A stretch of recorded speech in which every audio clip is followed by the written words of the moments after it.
Welcome to C2S TV, the C2S TV channel that brings you insightful interviews with business leaders, tackling current challenges with advice and top tips from experts in their field. We're delighted to have with us today Kevin Holt, Managing Director, and Michaela Cozens, Operations Director of Gel Training. Everyone is looking at their budgets at the moment. You know, money is quite tight for people. The economy, although we see some green shoots, people are still very cost conscious. We also know that there have been changes in terms of NIC, and perhaps organisations maybe not be taking on as many people as perhaps they thought they were going to do. But we know that we're all working really hard. You know, organisations say they're really busy. So what are they doing to develop their staff? How are they helping to maybe look at the demographic changes? We know that demographics are changing and getting a much older workforce. How are we going to be reskilling those people, but also supporting those young people as they come through organisations? And this is very much the expertise of GEL training. So Michaela and Kevin, do you want to just give us an insight into who is GEL training? Sure, thank you. Yeah, sure. Thank you very much, Suzanne, and hello, everyone. GEL Training essentially is a training company. So underneath it all, we are a training company in business, leadership, management type skills, IT skills, health and safety, project management, etc. I've been around for 25 years now, which I think when I started it, I had dark hair and more of it 25 years ago. And over that period, we've seen quite a bit of change. So companies in Gloucestershire might know us for several things. At one stage, we were the head lessee of a building and rented it out to Business Link. At another time, we were involved in business support, helping companies start up, helping new people start up businesses. And we've done nationwide contracts as well as stuff here, mostly at home in Gloucestershire. But today, we are a training company. That's what we do. And I think I have known you, Kevin and Michaela, for nearly all of that 25 years. So I have seen also the growth of GEL training and that sort of the divergence of all of the different things that you offer to employers. So you talked about some of the things that you do. Do you want to expand a little more on sort of the offers that you make to businesses? Yeah, sure. Shall I? Yeah, you carry on. I'm going to say everything in this on. Essentially, it's broken down into three key areas. Firstly, we do skills development. That's short, half-day, one-day courses, time management, perhaps, maybe appraisal skills, maybe your spreadsheet skills are not what they should be. So a quick fix skills development, usually half-day, sometimes one-day type training. The second area we work in is short course qualifications. So when one day doesn't cut it, I need a little bit more than half a day, Kevin. Then we have qualifications from, you need to help me out here, ILM, APM, NEBOSH, IOSH. That's them. Got them all. Well done. Got them all. They cover a range. Yeah. And those short course qualifications range from anything from sort of 5 or 6 short sessions right the way up to 10, 12 sessions where you get not only a little bit more development, but you get the rigor of an awarding body, making sure you're learning at a certain level. And then if that's not enough and you've got a slightly longer term development plan, we run apprenticeships for leaders and managers. And these give you a sustained development program over a year or so, cover a vast array of topics from leadership, management, project management, finance, communications, relationship building, difficult conversations. There's a whole gamut of different topics covered in them. And we'll come on to it, no doubt, with the finances you're talking about. These are the best funding around right now. So if you do know that you need leadership spread throughout your company, and then if we get the chance in this video, apprenticeship funding is there to help all companies of all sizes. The thing with apprenticeships, I suppose, is also, can you just clarify, it's not a young person, is it? It's not just a young person. So what is an apprentice?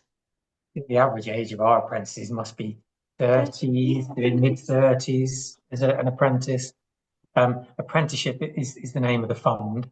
And without going into too much detail, the levy fund. So companies of a certain size, they pay into a levy, which means all of their apprenticeship funding, all their apprenticeship training is paid for. It's paid for already. They're never going to get that money back. It's going to go to the treasury if they don't use it. Yeah. So it's paid for.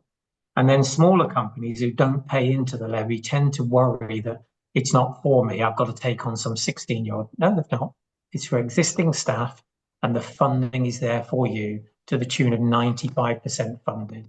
So Wow. a year's worth of training costs you around about 300 quid on average. I mean, that's incredible, isn't it? That's a massive, that's a huge offer to employers to get involved and to help, upskill and retrain, or just put people on a longer term development program. Yeah. The world is changing constantly, so those new skills are really important to people. I think one of the things you touched on earlier, Suzanne, was about the workforce, the age demographic of the workforce, and we're in a multi-generational environment now in the workplace. And one of the things about leadership and management is understanding some of those soft skills, as well as the technical skills, the soft skills that people need to manage people of different age groups, to know what motivates them, how to delegate effectively, how to coach them appropriately. Just to understand that there are different needs now, that within one team, there's a wide age group. The apprenticeships certainly touch on that because we've got more time, at least a year. We've got more time to dive deeper into some of those aspects and also just really help people understand the art of emotional intelligence. It defines the difference between a good leader and a poor leader. And likewise with the ILM programs, often companies now are looking for in-house delivery. So they're looking at their team of first line managers or their team of senior managers, because again, they probably have similar issues maybe within their workforce, but it brings them around the board table to really explore what does their culture need in terms of development.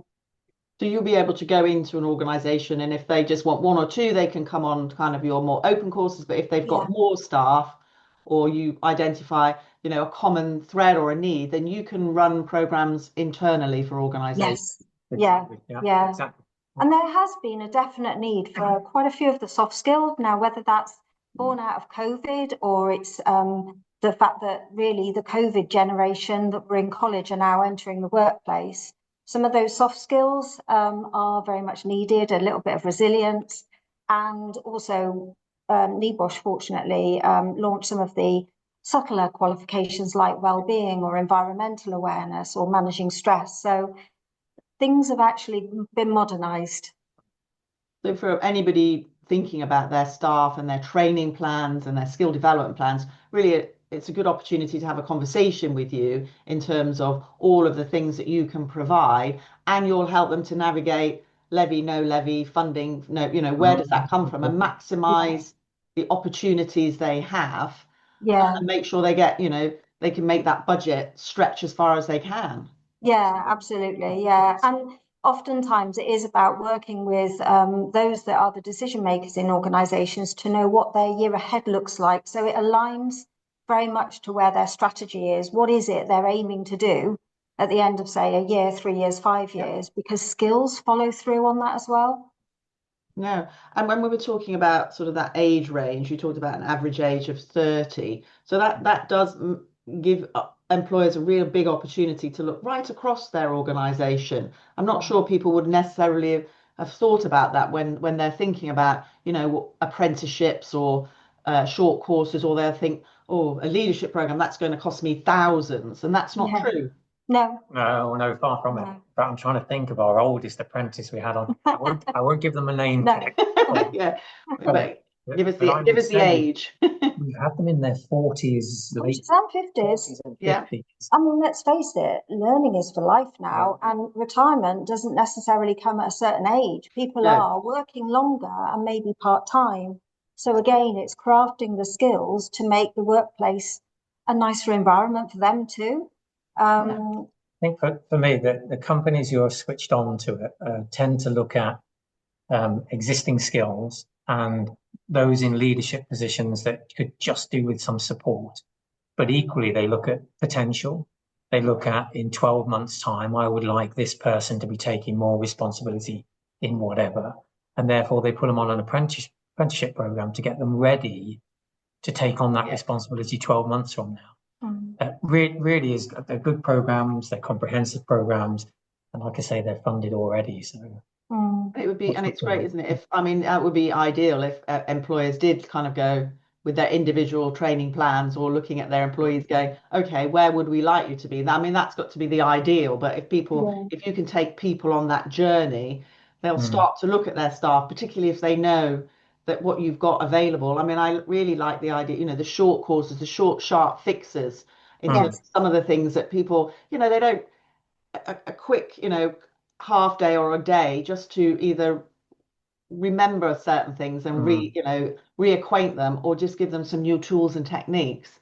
It'd be great for people, wouldn't it? So and I think the thing that people take away is that just a sort of an enhanced confidence as well when they've been on a training program. Sometimes they just need to have that validation of sometimes what they think is right, but also knowing it's right, and being in the room with others that may have similar problems. There's a lot to be said for the peer support that they get.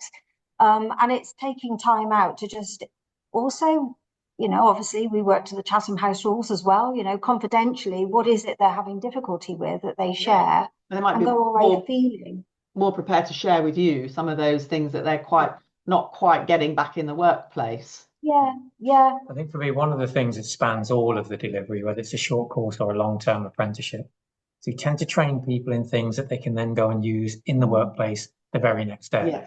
So it's not academia, education, training you for some time in the future you may need this. It's a bit more here and now. No, I see that with what I've seen when I've been up to see you as well. And in terms of sort of where are you based? Where do people go to? Because they can come to you. You can do it on their premises, but you have got lovely office space and meeting rooms and training rooms. So whereabouts are you? So we're on the A38 at Twigworth. We've now got some useful landmarks so that people don't go shooting by us. So opposite the Co-op and Jane's Pantry, shout out for them too. Jane's Pantry, I know. Yes, I know exactly where to turn off now. But the useful point is we're on actually it's converted barns. There's 16 businesses here on the business site. But because of that, we do have a good array of parking. We have free parking, which is quite rare these days. And we've got 3 purpose-built training rooms, air conditioning, large screens, all the normal equipment you'd expect. And we tend to have group sizes of around a maximum of 12, because we try and make it so that it's interactive and it's not too large a group. And equally, as we've touched on already, we will go to companies to deliver training at their site, which is probably more than we do here on site. But one of the things we found quite useful for people, some organisations are finding a squeeze in their organisation. So we're quite happy to do in-house here on our premises. Sometimes that mindset is a useful thing to get away from the office. It is, yes. You're away from the phone and away from people, aren't you? Asking questions or wondering, what's going on. So absolutely. And I know we've spoken about an offer, and one of the things we're happy to do is support other C2S members with room hire here. As long as it's available, we haven't got training going on, then it can be a great place to just get off-site from your own organisation.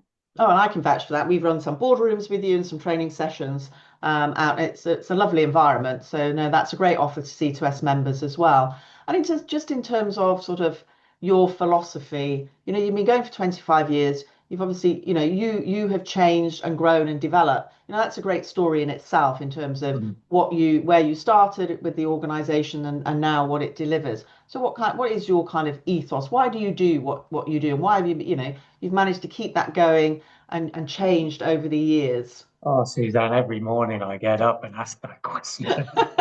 Why am I doing this? I think it stems back from our very, very early days, where actually there was an awful lot of support in the county for unemployed. There was an awful lot of support for various groups. So there was very, very little support for employed staff in companies. Okay. And the whole sort of raison d'etre behind GEL or Gloss Enterprises was then was that there needs to be somewhere, particularly for smaller companies, when I've only got one person to train in time management, I can't afford a consultant to come in. I've got to have somewhere to send that one person to get training that they need. And out of that was born something called the Open program, where we take one from this company and one from that company. And it was predominantly designed for SMEs. But of course, the caliber of the training, the price point of the training meant that a lot of larger companies sort of jumped in. And we had no qualms with that whatsoever, because with those being on course, those larger companies being on our courses, it made it much more viable for the smaller ones. So really, we're here for the business community of Gloucestershire. Even though we go much, much wider these days, it is essentially Gloucestershire-based businesses and skills for business. That's what we do. And I suppose also from that point of view, we've seen obviously the difficulties over the last 5 years that nobody could have predicted, but skills were the important part to get businesses out of that difficulty. Having people that could be nimble, that could respond to change and be a bit creative when they needed to be. So just to kind of help alongside that growth agenda for other businesses, if we can align the skills, I suppose the skills agenda, for want of a better word, to align with business growth ambition, then it's kind of a win-win for the businesses. And also, this county has got quite an aging workforce, so succession planning is an important thing, you know, not to lose those really valuable skills out of the county when people retire. Yeah. So yeah, there's a whole lot, isn't there, we could talk about, but actually it's really, really rewarding when people pass their qualifications or they just have a light bulb moment. If it's a half-day session, it is rewarding to kind of see that they've just flourished then, that actually you can see them taking their next steps. That probably comes with age. Yeah. We do see it though. We see people who maybe start out with us on a level 2, which essentially is my first promotion. I'm now in charge, team leader. And then X number of years later, we see them back on their level 3, 4, and 5. Yeah. Yeah, we do see the same faces come around. Yeah, we do. Absolutely. And the great thing is, I think now even senior execs recognize the need to kind of stay modern as a leader and a manager. So we're starting to see a little bit more humility in senior leaders saying, actually, we want development too, because we need to understand our workforce better and what they need. And so, yeah, our level 6 and level 7 have really started to fly because of, I think, seeing that good culture around them. They obviously want to be seen to be leading by example too. Yeah, and I think we have seen that as well, you know, and the fact that leaders now, having gone through so much change, kind of go, I really do need to invest in everybody and yourself as well, don't you? Because it has been, as you said, very challenging over the last 5 or 6 years. And I think one of the things that come out is you don't know everything and you never stop learning. So just keeping on board and keeping up to date and just refreshing your skills. And I can imagine it is great when, you know, somebody comes in and even if they've just solved a few small problems that allow them to go back and be more efficient, more confident, it's a great thing to be able to empower somebody to be able to do that.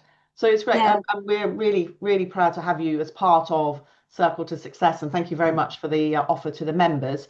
And hopefully we have got a couple of events coming up with you anyway, where people can come and experience a little more about what gel training do. So for the moment, but I know we've got some other things to pick up. Thanks very much, Michaela, and thank you very much, Kevin, for speaking to us today. Thank you. Thank you. Thanks, Suzanne. Thanks, Suzanne. Bye. Bye-bye now.